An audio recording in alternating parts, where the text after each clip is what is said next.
Greetings and bienvenue, Midnight Crew. Thank you for returning to this broadcast, and welcome to new viewers joining us for the first time. If you like a video, then feel free to subscribe. Hey, X. The other day I saw a thread with a bunch of people having intersection stories about creepy things that have happened to them, so post them here. Laughing face. I'll start. Driving home from a concert at midnight. Live in a well-populated Southern California town. Streets are basically empty because of time, so no cars in sight. Stop at stoplight because still got to obey the rules. Weird man staring at me from sidewalk. Starts walking to my passenger door. Thank God I'm in the habit of locking my doors. He starts slamming his fists on my window. I nope the next 10 blocks home at 80 miles per hour. This one is somewhat embarrassing, but meh. I don't know any of you. My friends and I were outside a Wendy's at like midnight talking and eating Frosties around our cars. We were about to leave, and this really cute redhead in our little friend circle decided to ride with me back to our friend's house. I drive a muscle car, so I thought it might impress her to do a donut. I was young and thought that would work. Yeah, I know. Anyways, I ended up doing like 4 circles and burning up my tires. The cloud was fucking massive. It was actually really awesome. Then just as I was driving out of the smoke, I see this guy on a bike speeding towards my car, so I braked. He then threw his bike in front of my car and ran up to my hood. I then realized I was the first man in America driving a SRT8 Challenger to get stopped and ticketed by a bike cop.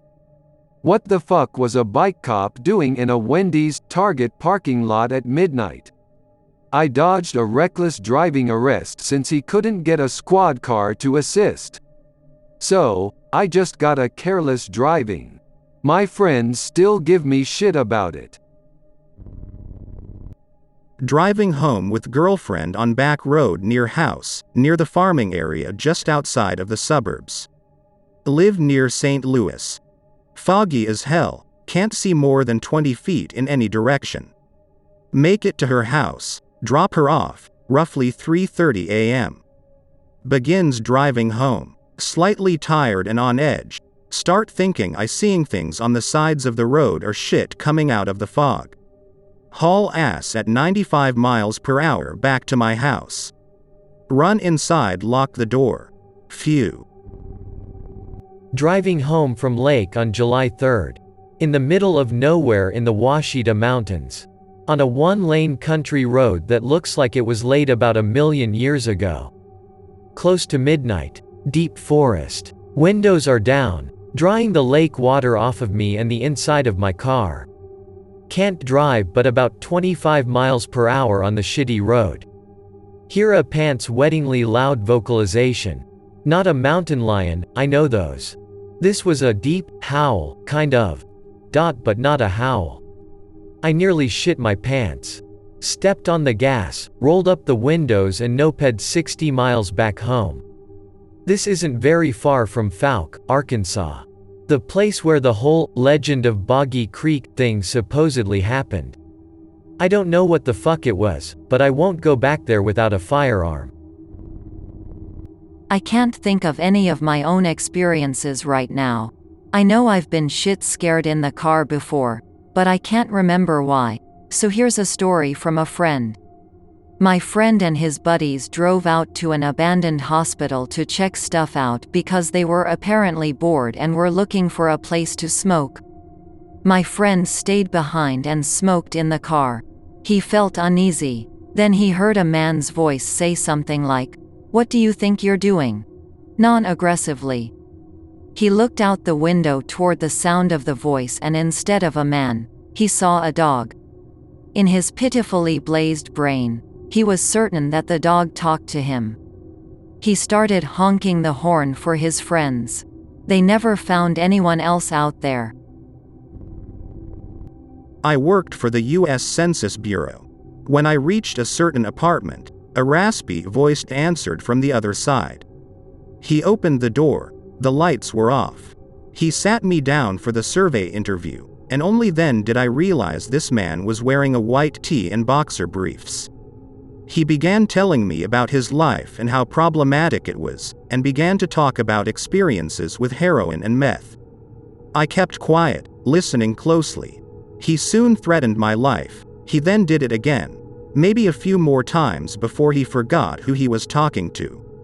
I try to leave after 25 minutes. He blocks the door. This man is 65 years old but has the eyes of 100, decrepit and dead. He finally suggests that we finish the interview, after talking about his taxes for a while. We get to the final question, the phone number. He tells me a 6-digit number 3 times, all of which contained 666 in there somewhere. When that didn't work, he said, "Hold on, I'll go get it from my fridge." He walked down the hallway that contained a closet that he had mentioned had a gun in it. I stood up, shouted, "I'm going to get Taco Bell," through his apartment, and left. I sprinted to my car. Good fun. This is actually my mom's story, and it's not really scary, but why not? It's the 70s. Mom's hitchhiking with my older brother who was 2 at the time. Gets picked up by a trucker. The trucker seems a little off. He has a very large knife strapped to his leg. She starts talking to my brother and making him laugh to break the tension in the cab. Eventually they get where they want to be. As she's getting out of the cab, the trucker leans down and says, "You should really be more careful who you take rides with," and then drives off. Later she read in the news that a truck driver had been arrested for killing several traveling hitchhikers, all female. Driving home from work one night. Foggy, i.e. you can't see shit. Chatting with my work buddy sitting beside me. Hear a blood gnarly screech. We both nope a bit. Something extremely skinny, hairless, on 4 legs runs over the road in front of us. I panic and brake. The creepy thing runs off into the woods. I fucking flip it and drive at least 40 kilometers per hour over the speed limit all the way home. It turns out the scream was just a fox, but I had just moved here and didn't know how horrifying they could sound. The creature was just a diseased fox, probably the same who made the scream. Everything went better than expected. JPG. Still pretty fucking scary at the time. I've got a couple. Be 5 to 7 years old. This would happen decently often, playing SNES in my room while everyone else was asleep. I've always had sleeping trouble since childhood. Get this weird feeling someone was watching me. Turn around and catch a quick glimpse of what looked like 3 sets of gray hands around the opening of the doorway. Nope.jpg and turn the TV and SNES off. Hide under covers until I could sleep. What's weird is it seems so real because the same thing would happen often, but sometimes I feel like it was just a dream. I've never actually told anyone about it. Second story. With girlfriend at the time. She lives in this small fucking town, population of like 100 or something. There's tons of abandoned houses there. She takes me to an abandoned house she had never been to before. We walk in, spider webs everywhere, broken furniture, pieces of the walls all over the place. We walk into the kitchen of it, and we hear this low sound that sounds almost like a hiss. Nope.jpg and get the hell out. The weird thing is all the doors to the house had been closed for ages. The front door was so hard to open. Driving to Lubbock on 87 in the middle of the night. Just past Brady, and I'm on my way to Eden. Around 11 p.m. at this point. Dark out with a few street lights up ahead. Look in rearview mirror by the street lights. Something was in the back seat for a second and then gone. All of a sudden become very nervous and shaky. Very worried and a little scared. Driving alone. Glancing in rearview mirror every couple of minutes for the next 4 hours till I hit Lubbock. Driving at night is fun, but that experience bothered me a bit. It could possibly have been mind playing tricks on me, but it still shook me up. Driving home. It's raining. See a man standing on a bridge. My friend says, "Hey, maybe he needs help. Let's stop." I'm a terrible person, so I say, "Fuck that, this is exactly how horror movies start." And keep driving. In the rear view, the man stares at our car as we drive away. Just turns his head slowly and stares. Vaguely creeped out. The next day I read in the news that a couple in a pickup truck had stopped to help a man in the same area. When they pulled up beside him, he started screaming and tried to climb into the truck. He stabbed the passenger, a woman, twice with a knife he was carrying, and then, when the driver shoved him out of the truck, the man climbed into the back and started slamming himself into the rear window until it shattered. The driver eventually pulled a gun from the glove compartment, shot the guy in the shoulder, and managed to get away. I'm really glad I was a terrible person that night. Be an army. Made to clear deer nest for hunting season. Driving down some shitty tight roads only Humvee can go through. 4 a.m. pitch black forest. Go through the abandoned town, think I see shadows moving inside the buildings, light shows nothing. Get to Hunter Shack, thing feel like being watched, making sure it was safe. Head back and branches bouncing off Humvee window, suddenly see a guy on the edge inches of the road. Stop, have to slam door a couple times to get it open, in the brush he bolts. Report over radio, go into the woods slightly with M16. See a raccoon nailed to a tree, its inside held up like it had been dissected. Nope, back to Humvee. Nope, down mountain road kicking up gravel, call in for another group to check this shit out. Pass through empty town and see shit's been moved around, cars pushed, and inside of the windows mannequins moved. Nope, harder, and hate the army for putting a realistic town in the middle of the woods for training. Seal off part of forest for Abram training town and woods shelled hard and flattened. Get transferred to Fort Campbell the next year. Was driving down a deserted road at around 1 a.m. and a buddy of mine was with me. About 100 yards ahead of us in the headlights, we saw a person standing in the center of the road. When we finally got about 40 feet away from it, we noticed it was some kind of mist shaped like a person. Just as we were about to hit it, it collapsed into itself and then took off to the left into a dark field. We stopped and got out to look for it. Nothing. We got the creeps, so we got back into the car and took off. Been back there many times and it never happened again. I was renting a house outside of Bloomington, Indiana when I was a grad student at IU. There were 3 houses on what was once a farm, and the other 2 were also rented out. A couple living in one of the other houses asked if I had ever seen anything weird in the house that I was renting, and they claimed that the last 2 tenants had moved out because the place was super haunted. I'm a total skeptical scientist and have not seen or heard anything, so I blow them off. Then shit hits the fan. First, I keep hearing this sound when I'm in my house, day and night. It sounds like someone tapping down a pack of cigarettes. It is sometimes quiet and sometimes sounds like it is in the room with me. That was freaky. Then, one night I'm just chilling having a beer in the shower in my bathroom, just turns on full blast, and when I turn the shower off, I see that the sink has been turned on. That was strange, but the kicker came one night when I was taking the recycling out to the road. My house was located far back on the property and there was a long driveway out to the road. After I dropped the recycling off at the roadside, I headed back to my house. I had left the interior lights on, and when I got about 100 feet away, I saw, plain as anything, a woman standing in the middle of my living room. It looked like she was looking out of the window and she was doing something with her arms and hands, smoking maybe? I just stood there frozen and she walked into the kitchen. I booked over to the couple's house and asked the guy, who was a solid neighbor, to give me some backup. I could see my house the whole time. No one was coming or going as far as I could tell. When we got back, we basically stormed the place, but no one was there. I slept at my girlfriend's place for the next week or so, until I got used to my house again.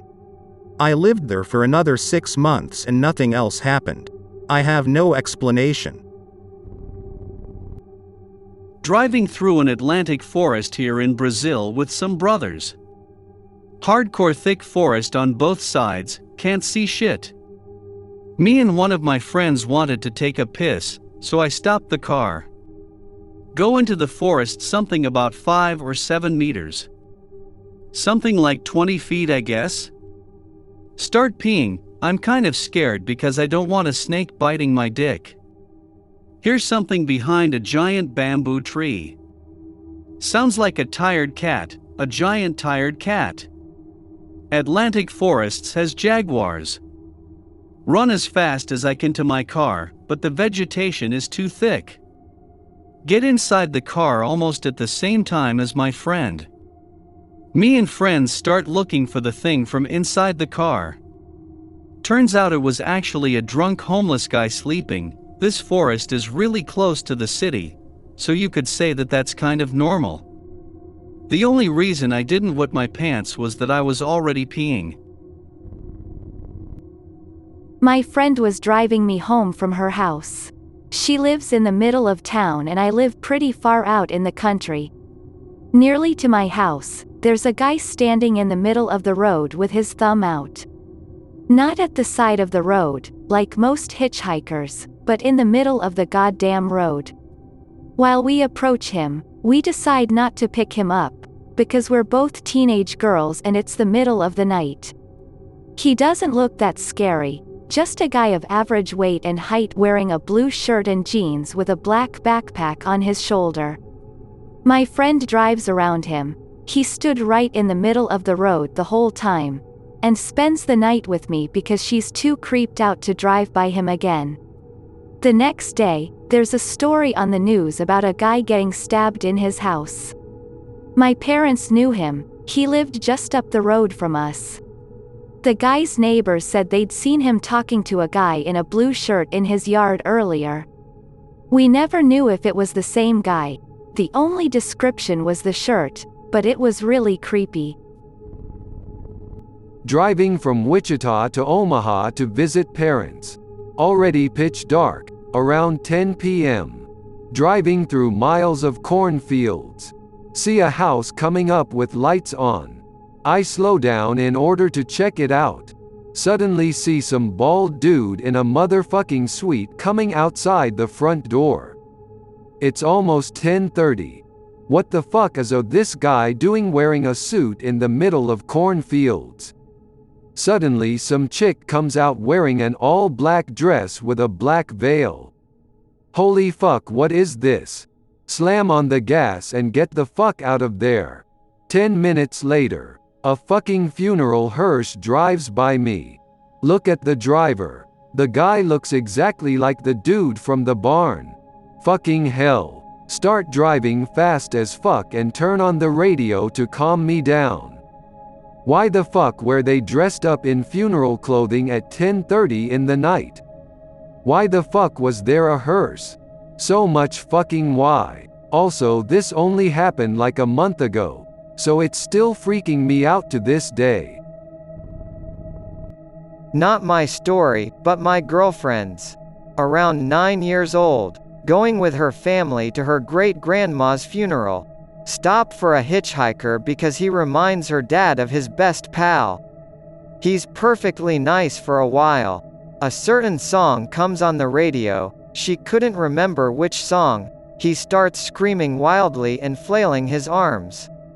He yells, "I need to rejuvenate myself." He proceeds to beat the shit out of himself.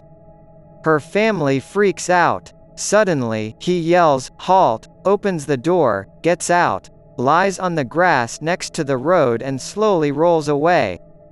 Her and her family drive away and never speak of it again. Yeah, I have no idea what the fuck was up with that guy. Maybe sophomore year of high school, so 15 or 16 years old. Getting driven to school by stepdad. Early as shit, but was awake and alert enough that there was no possibility of hallucinating. Get stopped at the train tracks and have to wait for forever for the stupid thing to go by. Notice children heading to the elementary school a few blocks down. Watch them, for there was nothing better to do. Train passes and the gate guard goes up. Cars start moving. Watch as young boy, with longish brown hair in a bowl cut, a white and light blue striped polo shirt, tan khaki shorts, and dark-colored tennis shoes, a dark-colored backpack on his back, runs in front of the car in front of us. Car doesn't stop and stepdad says nothing. Expects either child to get hit and there be a horrible accident, or child to run out on the other side of the car and make it safely across the street. Keep going like no boy just ran out in traffic. No child body in sight. Neither dead on the road or safe on the other side of the street. Nope, the hell out. Stepdad thinks I'm crazy. If you aren't from around Southern California, then basically you need to know that there is one easy way to get into LA if you're coming from Northern, Central California, and that is through the Grapevine. It basically goes over some mountains and shit and you're right there. Driving into LA last winter. It's probably about 7 p.m. Grapevine is closed due to snow. Take long as fuck detour through Bakersfield, basically meandering around southern CA in order to get into LA. Everyone is stuck in this traffic. About midnight, decide to take back roads because I knew a way into LA without going where everyone else was going. Should have noped right then and there, but instead I thought I would save about 2 hours. Driving along on this snow-covered road, total fucking darkness because no lights except for my car. Snow is still falling. Cross some bridges with ice, car stutters a few times. If I get stranded here I'm fucked because I have no cell phone signal and the walk through the snow would be at least an hour any direction. Realize I'm lost. Literally sweating. About 2 in the morning. Start looking at signs. They're all blacked out. Literally every single sign has all the words marked out like someone covered them to throw travelers off. Think I'm going to get murdered by some Leatherface in the boonies. End up turning my car around and going all the way back and joining with all the other cars in the detour. Get in LA at around 5 a.m. Also the road signs. Yeah, I realized after seeing like 80 signs in a row that were all like that they were just snowed over. Felt damn dumb. Mostly spooked though. Around December last year, quite late at night, drive my car to a viewpoint looking over a creek, middle of fucking nowhere. Sitting there for a bit, relaxing. Make out outline of something walking on all fours up the creek mud. What? Put lights on to try see what it is. It looks right in my direction, eyes glowing yellow. Second later it runs like fuck to the distant marshes to the left of where I was. Nope, 60 miles per hour all the way home. Did some research for a few days after and it turns out it could have been a big cat, puma or some shit. This was about a week or so ago, driving through my neighborhood. Car with ladder on roof behind me. Pull up at crossroads. See exact same car with ladder on roof drive past me going opposite direction. Look in rear view mirror, car not behind me. There was no way for the car to get round the roads in time to pass me before I got to the crossroads. What the fucking fuck? Here is my story. That happened roughly 2 years ago. B20. Drive late at night to my father that lives in a small house away from any civilization. Drive my beloved first own car. It was already 9 years old when I got it on my 18th birthday. Love that car nonetheless. Suddenly, losing speed, slow down and stop car because I'm worried. Motor and lights switch off, car doors lock by themselves. Me going WTF. I look back on the road. In the moonlight I see about a dozen freaking huge boars coming towards me. Apparently they are using the road to travel. First one approaches my car and tries to climb it. Alarm goes off. Blinking lights and sirens scare the boars off and they scatter in the forest. Nope.jpg. Restart car. Drive to my father's house. Bring car to a mechanic next day. Apparently there is nothing wrong with it. Some viewers may find the following video disturbing. Viewer discretion is advised. A story my sister told that happened to a relative of her friend. The friend's aunt and uncle went down to Mexico with their toddler for vacation. Hanging out at the beach, and let the toddler sleep in the RV. Come back to the RV after a while, their child is gone. After frantic searching, phoned the cops. Months passed after claiming a missing persons case. The parents are understandably unwilling to leave Mexico. After more months passed, they force themselves to head back up to the U.S. by car. Traffic slows down at customs for the Border Patrol to check on luggage in case of smuggling. The aunt looks out the window into another car several lanes over, to see what she thinks looks exactly like their lost child in the back seat. In a fervor, she clambers to the car, and forces the passenger door open despite protestations from the driver. The aunt was right, it was her child. She reaches over. The head of her kid flips backward unnaturally, and the neck slits open. It turns out their child has been emptied to make room for pouches of cocaine to smuggle past customs. I hope that you enjoyed tonight's broadcast. If you enjoyed tonight's story, then please subscribe to the channel as more Greentext will appear daily. A new broadcast will appear when the clock strikes midnight Central Time.